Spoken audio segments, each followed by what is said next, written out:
When people think about the 1974 New York Giants and the disastrous trades they made, usually the one that comes to mind is this one right here for quarterback Craig Mortyn. With the Dallas Cowboys abandoning their two-quarterback system and giving full reins of the franchise to Roger Staubach, which, spoiler alert, worked out really well for them, the Cowboys decided to offload their backup quarterback to the division rival Giants in exchange for a first-round pick. Yes, it was a trade within the division, and that can always be risky.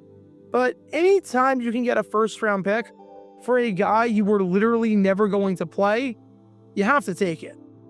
The end result was a disaster for the Giants, as Mortyn started just 33 games for the club, and across those 33 games, he might have been one of the worst starting quarterbacks in football. From 1974 to 76, Mortyn went 8-25 as the Giants starter, throwing 29 touchdowns and 49 interceptions. For some perspective on how bad Mortyn was with the Giants, among quarterbacks to start as many games as Mortyn did between 1974 and 1976, Mortyn had the second worst passer rating, only behind an aging and very clearly injured Joe Namath. Meanwhile, the first-round pick that the Giants gave up turned out to be Randy White, who didn't do much in the NFL outside of make 9 Pro Bowls, received 7 AP First-Team All-Pro nominations, finished top 5 in Defensive Player of the Year voting 6 times, record 111 sacks, make it onto the All-1980s team, win co-MVP honors at Super Bowl 12, make it onto the NFL 100 All-Time team, and be named a first-ballot Hall of Famer. Yeah, safe to say, this trade did not work out for the Giants at all, seeing as Craig Mortyn won 8 games, and the man that he was traded for made 9 Pro Bowls. However, this trade is highly publicized. Maybe it's not as publicized as other disastrous trades throughout NFL history, like the Houston Texans trading quarterback Deshaun Watson to the Cleveland Browns, or the Dallas Cowboys trading running back Herschel Walker to the Minnesota Vikings. But it is still a fairly well-known trade that is still talked about half a century later.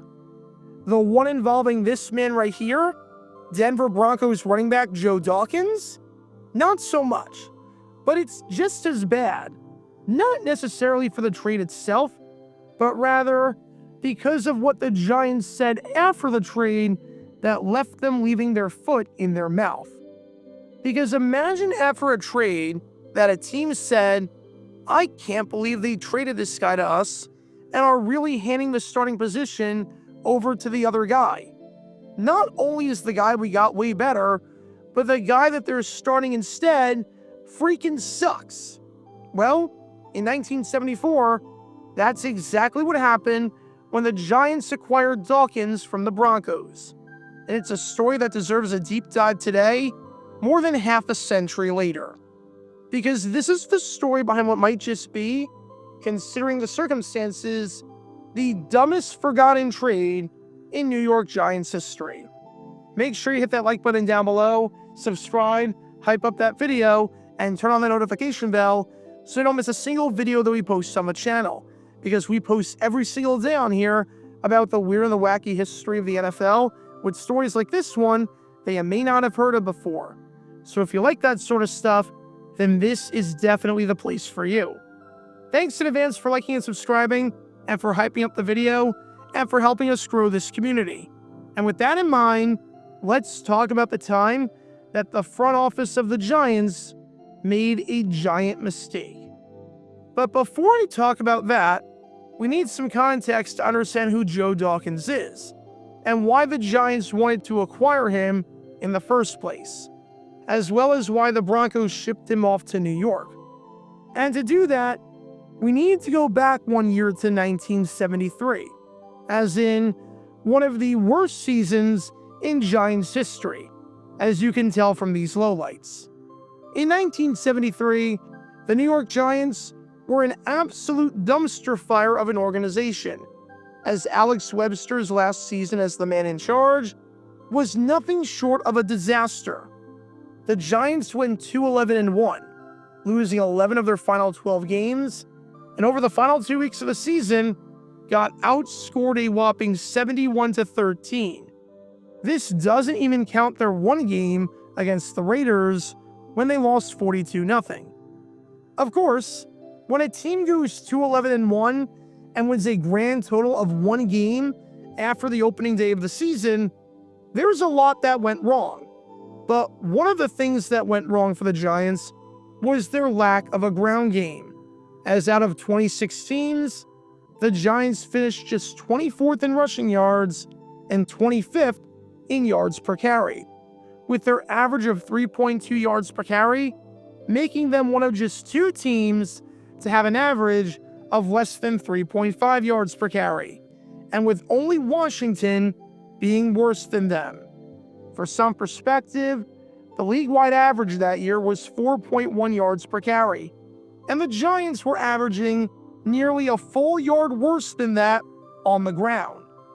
Ron Johnson was not bad on the ground, as he had nearly 1,000 yards rushing coming off of a Pro Bowl campaign the year before in 1972. But they truly had no one behind him whatsoever. In 1973, there were 76 players in the NFL to rush for at least 225 yards.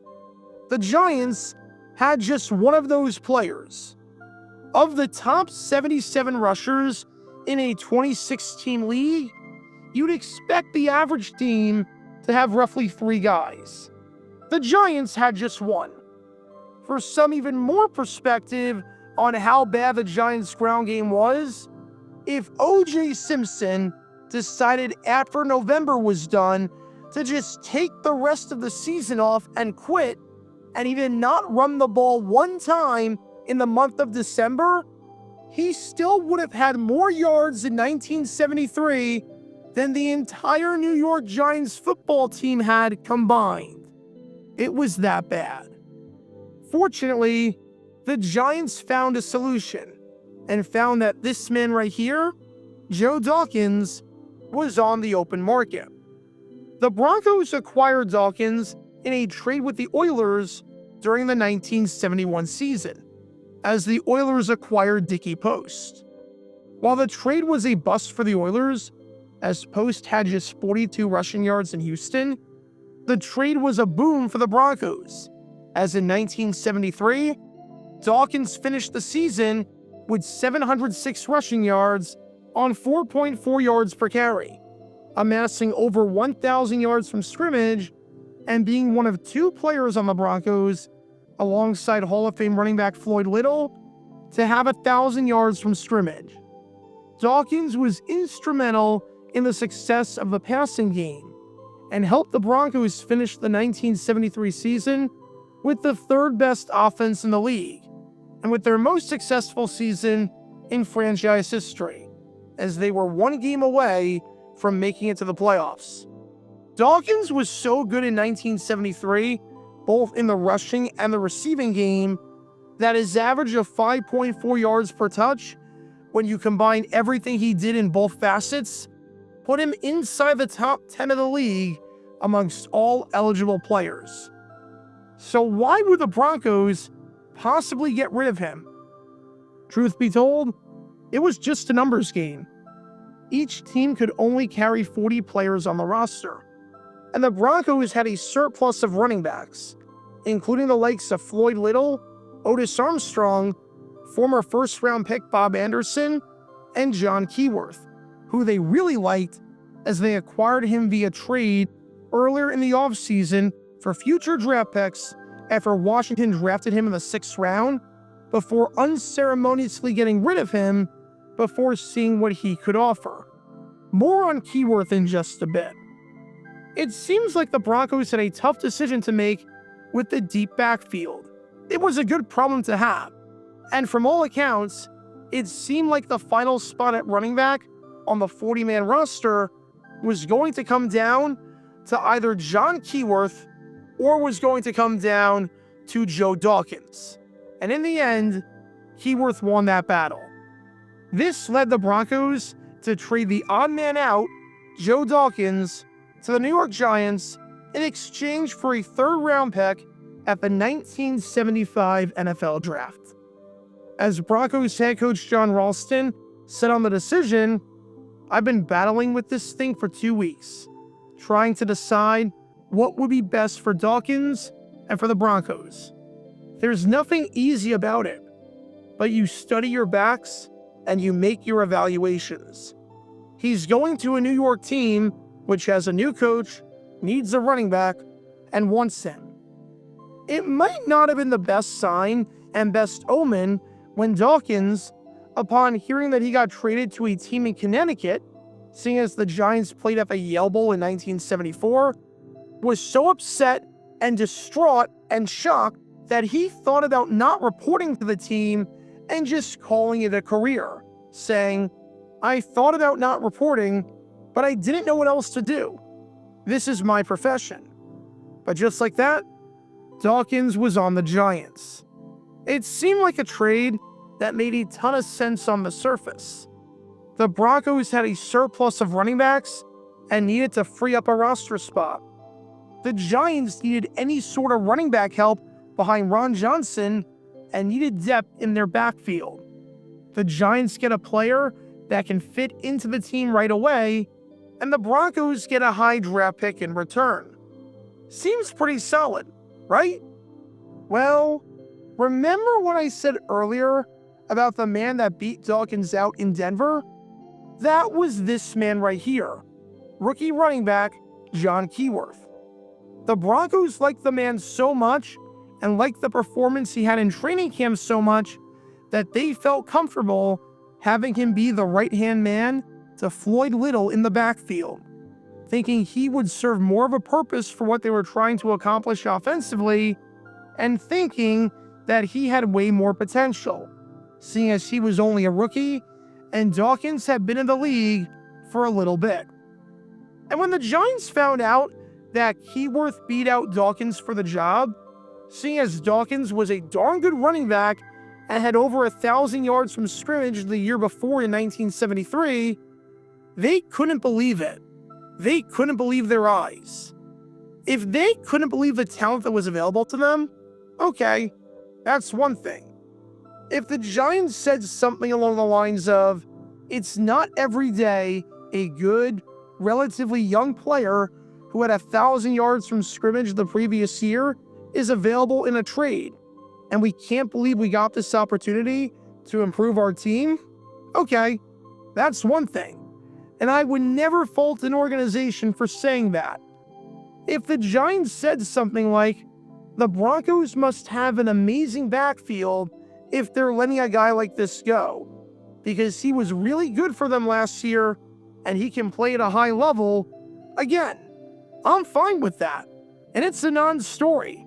And I'm not going to criticize the Giants in any way whatsoever for that. But oh no, not even close.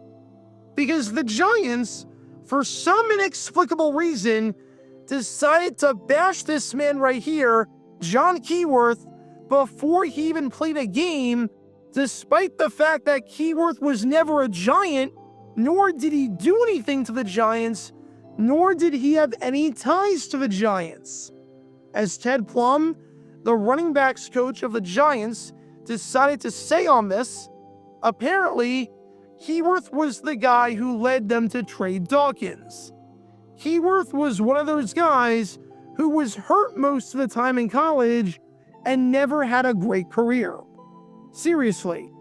For some reason, the Giants decided to say this about Keyworth, making it very clear that the Broncos made a mistake, not just because they traded Dawkins, but because their replacement for Dawkins, without ever playing a down of professional football yet, freaking sucks.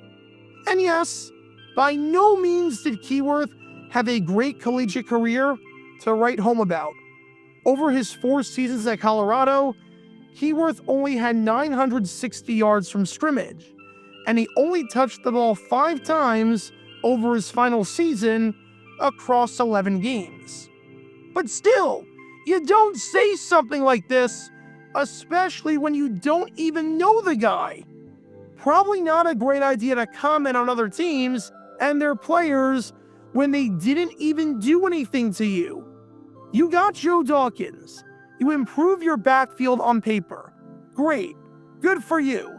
Just leave it at that and don't throw a stray at the other team, making trade relations between you guys potentially difficult for no reason whatsoever. And making things even stupider was the fact that this man right here, John Keyworth, as in the man that the Giants said sucked, turns out he was really freaking good. As during the 1974 season, as a rookie, the man finished with 10 rushing touchdowns, which was just one shy of the number of rushing touchdowns that the New York Giants had as a team combined.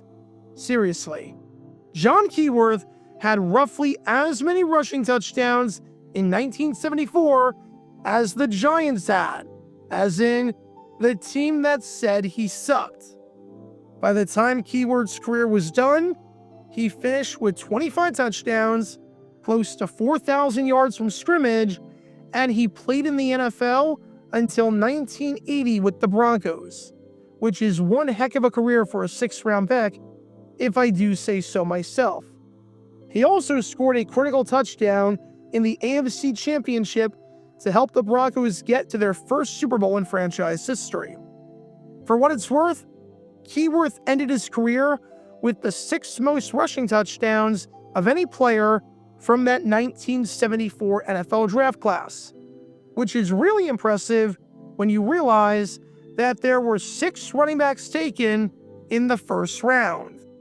As for Dawkins, he played 2 seasons with the Giants and picked up 999 yards and 4 touchdowns across the 2 years, all while averaging just 3.5 yards per carry, or a full yard per carry worse than what he was doing in Denver.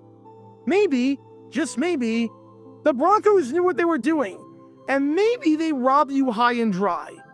I'm not going to blame you for clearly losing the trade and giving up high draft capital for a bust, because it happens. But when you open your mouth like this and announce to the world that you robbed the Broncos and the Broncos got crap in return, and the Broncos make out like bandits while you sit at the bottom of the league once again, yeah, you're going to get mocked and ridiculed and roasted, and rightfully so. So what did we learn from all of this? Don't bash a player on the opposing team for absolutely no reason whatsoever. If you like a player that you got in a trade, you can celebrate that and acknowledge that, while at the same time, not bash the opposing team for trading him to you and saying that they made a mistake because his replacement stinks. If you are going to bash that player, you better hope that he sucks and that the guy you got was worth the price of admission. And if you want to damage trade relations with a team publicly because you don't rate a player on that team highly, then you should probably keep your mouth shut. Because when all of these elements are in play, as we saw here with John Keyworth, you can't exactly be surprised when this trade backfires. Talk about a dumb decision. Check out our live streaming schedule for the next few days. We're live every single day on this channel, whether we're covering a sporting event or playing GeoGuessr or just taking your requests. So make sure you like and subscribe and turn on the notification bell so you don't miss a single time that we go live and so that you can join this community. Also, thanks to all our members and our Patreon supporters who get exclusive perks like their name at the end of each video, members-only Q&A streams, and cool emojis to use on videos and during streams. See how you can join this community and become a member or a Patreon member by clicking the link in the description below.